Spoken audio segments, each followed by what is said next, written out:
Wisconsin's 14 Democratic senators have been hiding in Illinois for 2.5 weeks. Not even they seem to know when they'll be coming back to debate and vote on the budget repair bill. Here's the truth. We're taking it very much day by day here in Illinois. We have been from the very beginning.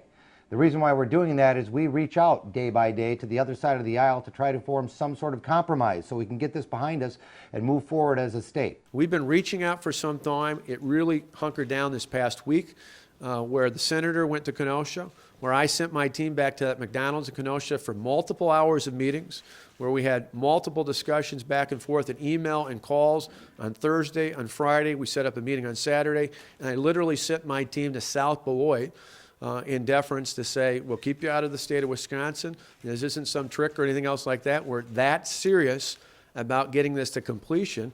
Sunday night, Senator Miller told the Wall Street Journal they were ready to come back to Wisconsin.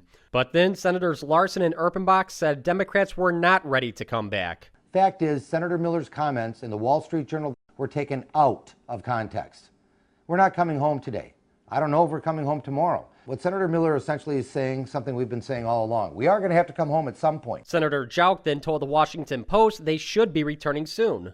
Monday morning, Miller sent a letter to the governor and Senator Fitzgerald asking them to come to Illinois to negotiate, even though the Walker administration had just met with Democrats in South Beloit on Sunday. Last night, Senator Miller said he was ready. This morning, he said he didn't. What happened between now and then?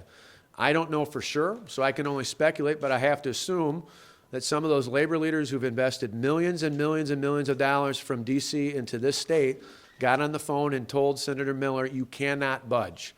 And that really makes me wonder who's making this decision. Is it the people in the state of Wisconsin, our elected representatives, Republican, Democrat alike, from the state of Wisconsin who are making this decision?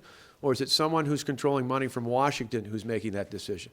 Senator Fitzgerald says when you're trying to negotiate, you need to know who's in charge. But right now, that's just not clear. The problem is that Senator Miller is not in charge of the caucus.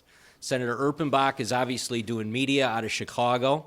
You've got Senator Larson and Senator Taylor that are in Chicago kind of taking the role of the bomb throwers.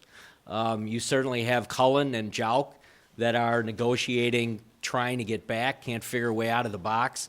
And then you have Senator Miller, who's got his own plan apparently, and based on the letter that the governor and I received just this morning, either clueless to what's going on in the rest of his caucus, or really is beholden to labor, who won't let him move in one direction or another. And now I think the public has finally seen in the past 24 hours firsthand the frustration that we have felt for days, in the sense that they were misled by the statements that Senator Miller made last night to a national media outlet when he said that the Senate was going to come back, and now today is reversing course on that.